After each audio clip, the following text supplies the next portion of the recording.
حضرت علی اور لونڈی۔ ایک روز حضرت علی چھہارے بیچنے والوں کے بازار سے گزر رہے تھے کہ آپ نے ایک لونڈی کو روتے ہوئے دیکھا۔ آپ نے رک کر اس سے پوچھا، کیا بات ہے؟ کیوں رو رہی ہو؟ لونڈی نے روتے ہوئے جواب دیا، میرے مالک نے مجھ سے 1 درہم کے چھہارے منگوائے تھے۔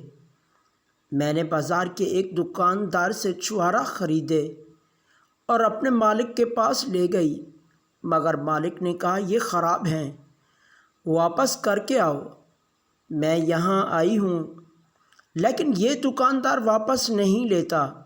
حضرت علی کرم اللہ وجہہ نے دکاندار سے کہا، اے اللہ کے بندے، یہ بیچاری تو ایک ملازمہ ہے، اس کا اس معاملے سے کوئی ذاتی تعلق نہیں، اس کا درہم واپس کر اور چھہارے واپس لے لے۔ مگر وہ دکاندار حضرت علی کو پہچانتا نہیں تھا، اس لیے لڑنے مرنے کو تیار ہو گیا۔ شور سن کر لوگ ادھر ادھر سے آ گئے اور کہنے لگے، بد نصیب کیا کرتا ہے، یہ امیر المؤمنین ہیں۔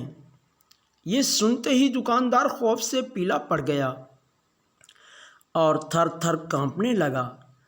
اس نے چھہارے واپس لے کر لونڈی کا درہم واپس کر دیا اور ہاتھ جوڑ کر حضرت علی سے بولا، اے امیر المؤمنین، مجھے معاف کر دیجئے، جو کچھ ہوا میری لا علمی کی وجہ سے ہوا، کیا آپ مجھ سے راضی ہیں؟ حضرت علی نے کمال شفقت سے فرمایا، میں تجھ سے راضی ہوں گا جب تو اپنے حال کی اصلاح کر لے گا۔